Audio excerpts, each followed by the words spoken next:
ठंड में छत पर सोने वाला ससुराल। पायल बेटा, इतनी ठंड है, मोटी रजाई ले ले वरना बीमार पड़ जाएगी।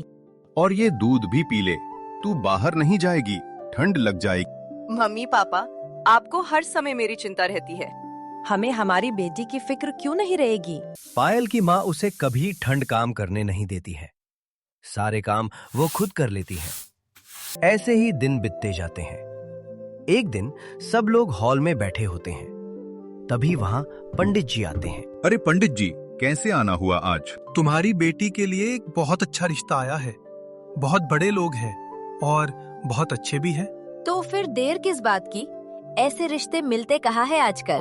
तो फिर ठीक है, मैं उन लोगों से बात करता हूँ और कल ही बुला लेता हूँ। इतना कहकर पंडित जी वहाँ से चले जाते हैं। अगले दिन लड़के वाले पायल को देखने आ जाते हैं। सब हॉल में बैठे होते हैं। तभी मीरा जी पायल को बुलाती है। पायल बेटा, चाय लेके आना। पायल के हाथों में चाय और चेहरे पर मासूमियत होती है। पायल सबको चाय दे देती है। वाकई बहुत सुंदर है आपकी बेटी। सुरेश को भी पायल बहुत पसंद आती है और रिश्ता पक्का हो जाता है। कुछ दिनों बाद पायल और सुरेश की शादी हो जाती है। पायल का ससुराल में गृह प्रवेश होता है। दरवाजे पर सास हाथों में आरती की थाली लिए बहू का स्वागत करती हैं। आओ बेटा, घर में स्वागत है। पायल कलश को गिराकर घर के अंदर आती है। अंदर आते ही वो देखती है कि पूरा घर रंगी बेरंगी फूलों और लाइटिंगों से सजा हुआ होता है।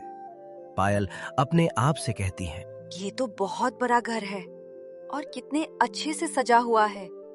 मेरी तो किस्मत ही पलट गई जो इतना अच्छा घर मिला। अब तो घर में मजा ही आ जाएगा भाभी। पायल मुस्कुराती है और अपने कमरे चली जाती है। मायका, वो जगह जहां पायल का हर अरमान पूरा होता था, जहां ठंडी हवा उसके करीब भी नहीं आने दी जाती थी। रात का समय होता है और ठंड बहुत ज्यादा होती है। ससुराल वाले हॉल में बैठे हुए होते हैं। पायल रसोई में सबके लिए खाने की तैयारी कर रही होती है। आज कितनी ज्यादा ठंड है, मेरे तो हाथ पैर कांपता साप रहे हैं ठंड में। इतनी ठंड में जैसे तैसे खाना बनाकर थोड़ी देर के लिए पायल अपने रूम में जाने का सोच ही रही थी कि तभी सास पायल से कहती हैं, पायल, खाना बन गया हो तो डाइनिंग टेबल पर लगा दो, सब लोगों को भूख लगी है। हाँ माँ जी, अभी खाना लगाती हूँ। पायल सबको खाना परोस देती है। सब खाना खा रहे होते हैं। भाभी, आज खाना बहुत स्वादिष्ट है और गर्मा गर्म भी है। मजा आ गया आज भाभी के हाथ का खाना खाकर। हाँ बहू, आज का खाना बहुत अच्छा बना है। सभी पायल के खाने की बहुत तारीफ करते हैं। सबका खाना खाने के बाद पायल भी खाना खाकर किचन में ठंडे ठंडे पानी से बर्तन धोती है। ये भगवान, कितनी ठंड है और ये पानी जैसे मानो ये बर्फ है। पायल बर्तन धोकर रूम में जा रही होती है। तभी पायल की सास उसे कहती है, अरे पायल, कहाँ जा रही है? रूम में सोने जा रही हूँ माँ जी। बिस्तर ऊपर छत पर बिछा दे, रात होने वाली है। मम्मी जी, छत पर इतनी ठंड में? हाँ बेटा, हमारे घर में सब छत पर ही सोते हैं। हमारी तो आदत है। खुली हवा में सोने से सर्दी नहीं होती और फ्रेश हवा भी मिलती है। पायल हैरान थी। जो ठंड उसके मायके में दुश्मन थी, ससुराल में वही हेल्दी बना दी गई। छत पर तेज हवा चल रही है। ठंडी रात। पायल इतनी ठंड में कांप रही है। वो बिस्तर लगा रही होती हैं। तभी वो अपनी जेठानी से कहती हैं, जेठानी जी, आपको ठंड नहीं लगती क्या, जो इतनी ठंड में छत पर सोते हैं? ठंड तो लगती है, पर क्या करें, कोई सुनता ही नहीं मेरी बात को। सीमा और पायल की बातचीत चल ही रही थी कि तभी उनका देवर वहां आ जाता है और छोटी भाभी से कहता है, भाभी, पहली रात है, हवा तेज है, मजा आएगा। मजा? मेरे तो हाथ भी हिल नहीं रहे। आदत पड़ जाएगी पायल, पिछले 2 साल से मैं भी जमकर सो रही हूँ। सब ससुराल वाले आराम से मोटा सा कंबल ओढ़कर ठंड में सो जाते हैं। लेकिन पायल को इतनी ठंड में नींद नहीं आ रही थी। वो अपने आप से कहती हैं, ये मेरे ससुराल वाले पागल है क्या? इतनी ठंड में छत पर सुला दिया। कितनी तेज हवा चल रही है। हे भगवान, ये कैसा ससुराल है। पायल रात भर सो नहीं पाई और ठंड में जागती रही। ऐसे ही सुबह हो जाती है। सब लोग उठ जाते हैं। तब माँ जी दोनों बहुओं से कहती हैं, बहू, जाओ गर्मा गर्म चाय बनाकर लेकर आओ। माँ जी, आप सभी तो नीचे हॉल में चाय पीते हैं। बहू, आज कितनी अच्छी ठंडी ठंडी हवा चल रही है। तुम अकेली थोड़ी हो, अब तुम्हारी देवरानी भी तो है। जा बहू, दोनों मिलकर बनाकर लेकर आओ। जी माँ जी, अभी बनाकर लेकर आते हैं। भाभी, मेरे लिए कॉफी भी बनाकर लाना। सीमा अपने आप से कहती है। सभी नीचे आ जाए, कसा नहीं, इन्हें तो ठंडी ठंडी हवा में चाय और कॉफी पीना है। सीमा और पायल किचन में चाय बना रही होती हैं। तभी पायल सीमा से कहती है, जेठानी जी, ये ससुराल वाले ऐसे क्यों है? तुम अभी नई नई आई हो इस घर में, धीरे धीरे सब समझ आ जाएगा। दोनों बहुएं चाय बनाकर छत पर आ जाते हैं। आहा, ठंड में छत पर चाय पीने का अलग ही मजा है। सही कहा आपने। बहू, ये सारे कंबल और चादर नीचे ले आना ध्यान से। जी माँ, जी ले आऊंगी। सभी परिवार वाले नीचे आ जाते हैं और पायल अकेली सारे कंबल लेके आती है। हद हो गई अब तो। ऐसा नहीं कि थोड़ी सी मदद कर दे कंबल नीचे लाने में। कंबल रखकर पायल अपने कमरे में चली जाती है। पायल ठंड से कांप रही होती हैं। वो पास ही में पड़ी कंबल को ओढ़ लेती हैं। पायल अपने आप से कहती है, हे भगवान, कितनी तेज ठंड है। मेरा तो मन कर रहा है कि मैं इस कंबल से बाहर ही ना निकलूं। पायल कंबल ओढ़कर रूम में बैठी होती है। ठंड से कांप रही होती है। तभी वहां पायल की सास आए। पायल, कंबल ओढ़कर क्यों बैठी हो? माँ जी, ठंड में छत पर सोने की वजह से सर्दी जुकाम हो गया है थोड़ा। थोड़ा ही तो है जुकाम। तुम अकेली थोड़ी सोती हो छत पर, हम सब भी तो सोते हैं। किचन में जाकर दोपहर के खाने की तैयारी कर। इतना कहकर सास वहां से चली जाती है। पायल का चेहरा मिर्च की तरह लाल पीला हो जाता है। पायल अपने आप से कहती है, माँ जी को जरा भी बैठा हुआ देखा नहीं जाता क्या? अभी तो दोपहर भी नहीं हुई है और इन्हें अभी खाने की तैयारी करवानी है। पायल गुस्से में बड़बड़ाते हुए किचन में आती है और दोपहर के खाने की तैयारी में जुट जाती है। लेकिन सर्दी जुकाम होने की वजह से उसे बार बार चीखें आती हैं। आज सुबह से चीख चीख कर मेरी तो नाक लाल हो पड़ी है। आज तो मैं इतनी ठंड में छत पर बिल्कुल भी नहीं सोने वाली। बेचारी बहू जुकाम से सुड़सुड़ करते हुए सभी को नाश्ता करवाकर ठंडे पानी में बर्तन धोती है। रात में नींद अच्छे से पूरी न होने के चलते उसे झपके लग रही थी। ठंड की वजह से मेरी नींद पूरी नहीं हुई। बर्तन धोकर 1-2 घंटा आराम से सो जाऊंगी। रात का खाना तो दोपहर के बाद ही बनाना है। पायल जल्दी से बर्तन धोकर कमरे में आकर रजाई में बैठ जाती है। रजाई में बैठकर कितना सुकून मिल रहा है। हाथ पैर बिल्कुल बर्फ जितने ठंडे हो रहे हैं। बेचारी ने अभी चैन की सांस ली थी कि तभी सागर उसे बुलाने आता है। छोटी भाभी, आप यहाँ रजाई में पैर पसार कर बैठी हुई है। दादी आपको कब से आवाज दे रही हैं? सागर, तुम ऐसे गुस्सा करके क्यों दिखा रहे हो? अभी जस्ट मैं बर्तन साफ करके आई हूँ। सुबह से ठंड में पानी वाला काम कर करके मेरे हाथ पैर बर्फ जितने ठंडे हो रहे हैं। थोड़ी देर में गर्म करके आती हूँ। छोटी भाभी, आप तो ऐसे शो ऑफ करके दिखा रही है जैसे कि सारी की सारी ठंड आपको लग रही है। आप जितना फील करेंगी ठंड उतनी ज्यादा लगेगी। इतनी देर से लेक्चर दे देकर ये मेरे कान पका रहा है। कसम से थोड़ी देर आराम करना भी हराम है। गुस्से में किलसते हुए पायल दादी सास के कमरे में आती है, जहां जेठानी मालिश कर रही थी। जेठानी जी, क्या बात है? दादी माँ की तबीयत ठीक नहीं है क्या, जो आप मालिश कर रही हैं? पता नहीं, दादी माँ का बहुत ज्यादा बदन दर्द कर रहा है।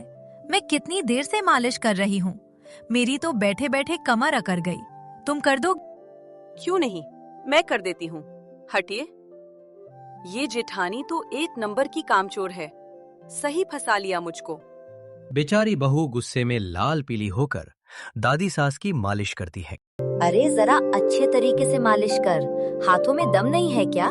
दादी सास को कुरकुराते देखकर पायल गुस्से में लाल पीली हो जाती है। हाँ, जैसे कि मैं तो अखाड़े की पहलवान लग रही हूँ। अब इतनी ठंड के मौसम में खुले में छत पर सोएंगी तो बदन तो दर्द होगा ही। बेचारी बहू को मालिश करते करते शाम हो जाती है।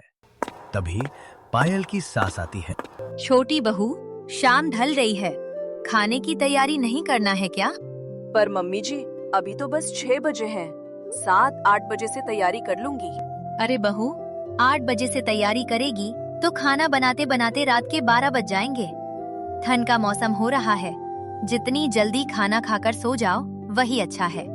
वैसे भी तेरे ससुर जी साग लेके आए हैं, तो तड़के वाला साग चूल्हे की रोटी बनेगी। जैसे ही सास थकावट से चूर पायल को साग और चूल्हे वाली रोटी बनाने की फरमाइश देती है तो वो भड़क जाती है। मम्मी जी, अभी तो साग साफ करते छाटते काटते बनाते हैं, काफी देर लग जाएगी। अभी मैं कोई और दूसरी सब्जी बना लेती हूँ। साग मैं सुबह बना दूंगी। अरे तेरी जेठानी बना रही है, हम सबको उसी के हाथ की साथ पसंद है। तू तो छत पर जाकर चूल्हे की रोटी लगा ले। क्या चूल्हा छत पर रखा है? मम्मी जी, छत पर तो कितनी ज्यादा हवा चल रही होगी, रोटी कैसे बनेगी? अरे बहू, इतनी भी तगड़ी हवा नहीं चल रही है जिससे तू उड़ जाएगी। अब जा। सास का सख्त स्वभाव देखकर पायल फटाफट से ढेर सारा आटा लगाकर रोटी बनाने के लिए ठंड में खुले छत पर आती है, जहां आज ठंड और भी ज्यादा बढ़ी हुई थी और उसकी मोटी मोटी बूंदें गिर रही थी। इतनी हवा में खुली छत पर चूल्हे की रोटी बनाना राय का पहाड़ बनाने जितना मुश्किल है। पूरी फंस गई, ऊपर से चूल्हा भीगा हुआ है। बेचारी थरथराते हुए चूल्हा जलाने लगती है। तभी पड़ोसन की सास और बहू छत पर से कपड़े उतारने आती है और इतनी ठंड में पायल को ठंड में कांपते हुए रोटी बनाते देखती है। अरे ओ पायल बहू, तू इतनी सर्दी में छत पर रोटी क्यों बना रही? गैस खत्म हो गई क्या तेरे घर में? आंटी जी, आज सबको चूल्हे की रोटी खाने का मन था, बस इसीलिए। हाय हाय, कैसे खाऊं? ससुराल वाले हैं तेरे, उनको ठंड का मौसम नहीं दिख रहा क्या, जो बहू को इतनी ठंड में चूल्हे की रोटी बनाने के लिए छत पर छोड़ दिया? अरे हम तो कपड़े उतारने के लिए आई थे, इतने में ही मेरे शरीर में सिहरन हो रही है। इतना कहकर शिमला और उसकी बहू नीचे चली जाती है। वहीं ठंडी हवा के चलते बार बार चूल्हा बुझ जाता है, जिससे रोटी कच्ची पक्की बनती है। गरम गरम चूल्हे की रोटी खा लीजिए। आहा हा हा, कितनी बढ़िया महक आ रही है चूल्हे की रोटी में से। अरे ठंड में तो चूल्हे की रोटी खाने में स्वाद लगती है। मुझको तो 5-6 इकट्ठी डाल दे। जी लीजिए पापा जी। सभी लोग गर्मा गर्म खाना खाते हैं और अब सोने की बारी आती है। सभी हर रोज की तरह ठंड में छत पर सोते हैं। इस तरह कुछ वक्त बीतता है। ठंड में अपने ससुराल वालों के खुले छत पर सोने की आदत से बेचारी बहू को काफी ज्यादा सफर करना पड़ता है। बेचारी की पूरी रात ठंड से कांपते हुए निकल जाती है। ऐसे ही एक रात। आज तो इतनी जबरदस्त वाली सर्दी है, मेरी तो पलकें भी नहीं झपक रही हैं। मेरी नींद खराब करके मेरे ससुराल वाले घोड़े गधे बेचकर सो रहे हैं। ज्यादा ठंड होने की वजह से पायल रात भर सो नहीं पाती और हर रात ठंडी हवा में सोने की वजह से बीमार हो जाती हैं। अगली सुबह उसे तेज बुखार हो जाता है। अपने कमरे में आकर पायल बिस्तर पर लेट गई। तुम बिस्तर पर लेट क्यों गई? अभी तो सोकर उठी हो। पति के पूछने पर भी पायल ने कुछ जवाब नहीं दिया। तब वह देखता है कि पायल अभी भी ठंड से कांप रही होती है। पास जाकर देखने पर पायल को तो तेज बुखार और सर्दी जुकाम होता है। अरे तुम्हें तो तेज बुखार है, मैं अभी डॉक्टर को बुलाता हूँ। राजेश ने तुरंत ही डॉक्टर को कॉल किया। पायल की नाक छिक झिंक कर लाल पड़ गई थी। बेचारी बहू जुकाम से परेशान हो जाती है। तुम चिंता मत करो, मैंने डॉक्टर को कॉल किया है, आते ही होंगे। थोड़ी ही देर में डॉक्टर आ जाते हैं और पायल को चेक करते हैं। चिंता करने की कोई बात नहीं है, हल्का सा जुकाम है, 1-2 दिन में ठीक हो जाएगा। बस ठंड में ज्यादा बाहर मत निकालना, ज्यादा ठंड लगने की वजह से जुकाम हुआ। हम सब छत पर सोते हैं ना, इसलिए। मेरी मानो तो ज्यादा ठंड में छत पर सोना सेहत के लिए अच्छा नहीं होता। आगे से हम इस बात का ध्यान रखेंगे डॉक्टर। डॉक्टर के जाने के बाद राजेश ने सब घर वालों से नीचे अपने अपने कमरे में सोने की बात कही। डॉक्टर ने कहा है कि ठंड में छत पर सोने की वजह से पायल बीमार हुई है, तो फिर हमें आज से अपने अपने कमरे में सोना चाहिए। हम तो छत पर ही सोएंगे, ठंडी ठंडी हवा में। बिल्कुल माँ, हम लोग कितने सालों से छत पर सो रहे हैं ठंड में। जब तक पायल ठीक नहीं हो जाती तब तक तुम दोनों कमरे में सो लेना। राजेश के समझाने पर भी कोई भी उसकी बात को नहीं सुनता। राजेश और पायल अब अपने कमरे में ही सोते हैं और पूरा परिवार छत पर। ऐसे ही दिन बीतते जाते हैं। एक दिन बहुत ज्यादा ठंड होती है। आज तो बहुत ही कड़ाके की ठंड है। आज तो ठंडी ठंडी हवा चल रही है, बहुत अच्छी नींद आएगी आज। दादी सास की बातें सुनकर बड़ी बहू गुस्से में अपने आप से कहती हैं, दादी जी को ये ठंड मजा लग रही है, मेरे तो हाथ पैर में सिहरन हो रही है। दादी जी, क्या मैं भी नीचे कमरे में सो सकती हूँ आज रात? बहुत ज्यादा ठंड है, बस इसलिए। अच्छी खासी तो है तू, छत पर ही सो जा, नीचे कमरे में सोने की कोई जरूरत नहीं है। बेचारी बहू ठंड में कांपती हुई सो जाती है। अगले दिन सभी को सर्दी, जुकाम, बदन दर्द जैसी दिक्कत होने लगती है। आहा, अरे पता नहीं क्यों मेरे तो पूरे शरीर में ऐठन वाला दर्द हो रहा है। बहू जरा तेज अदरक पत्ती लगाकर कड़क चाय बनाकर पिला दे। जी पापा जी, अभी लाई। बहू, मेरे लिए भी एक कप चाय लाना। भाभी, अब आप सबके लिए ला रही हो तो मेरे लिए भी एक कप। जी, अभी बनाकर लाती हूँ। तभी एकदम से कमला के सीने में चुभने वाला दर्द उठता है। पूरा परिवार घबराकर डॉक्टर को बुलाता है। अरे डॉक्टर, माँ को आज से पहले ऐसा दर्द कभी नहीं उठा था। देखिए, आजकल वैसे ही हवा में इतना ज़्यादा पोल्यूशन हो रहा है कि खुली हवा में सांस लेना भी मुश्किल हो रहा है। आप सब लोग स्वस्थ रहना चाहते हैं तो घर के अंदर सोइए। इनको पोल्यूशन भरी हवा लेने की वजह से सीने में सूजन आ गई है। डॉक्टर की बात को सुनकर अब पूरा ससुराल ठंड में खुले छत पर सोना बंद करके नीचे कमरे में सोने लगते हैं, जिससे अब पायल भी चैन से अपने कमरे में सोती है।